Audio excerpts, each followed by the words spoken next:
The biggest problem we have with painted floors is that the paint flakes. And the reason that happens is usually one of three things.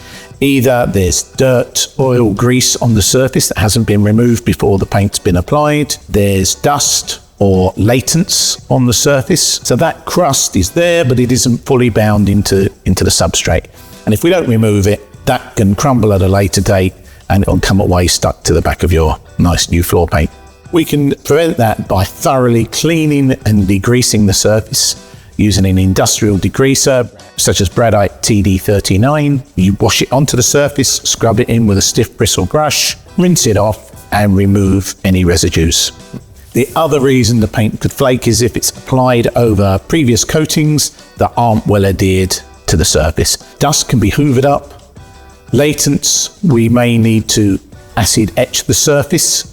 And the way we do that is to use a product called TA37 from Bradite. It's a weak acid solution. So whenever we're using it, sensible precautions, gloves and goggles. We'll apply it to the concrete.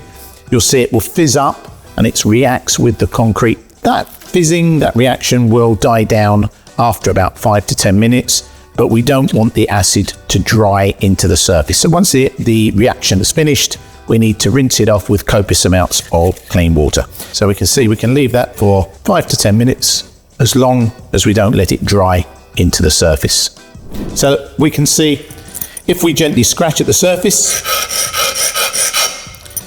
there's no material coming away that would come away perhaps at a later date and take our paint with it. There are a variety of floor paints available from single pack to twin pack. Single packs are good for domestic type use. 2-pack floor paints, as the name suggests, they come in 2 packs that you have to mix together. Once you mix them, a chemical reaction starts to take place. And that means that you have a limited amount of time to use them before they set solid. Some will recommend using a primer on bare concrete first, but in the case of the product we're using today, all we need to do is thin the first coat and that will be our priming coat. This is a water-based product, so we've thinned it with water.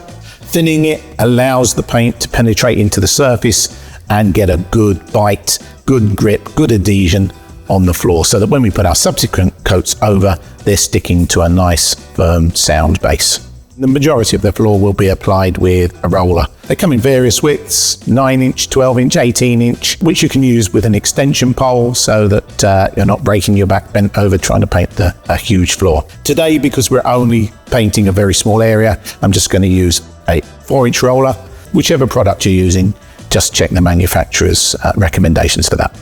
If you're doing a larger area, there are paint scuttles available that will hold up to about 15 litres of paint. So that might be, if you're doing a very big area, it might be worth investing in one of those.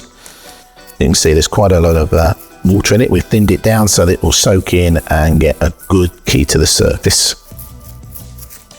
It's no different using floor paints to any other paint, and that will give us a nice firm base for our subsequent coats. So this slab we prepared earlier, it's got our first thinned coat, our primer coat if you like, on here. So now we're using the material unthinned. So the most common system is a thinned coat followed by 2 full coats, but do check with the manufacturer of the product you're using whether they recommend a special primer or they have a different system for top coating.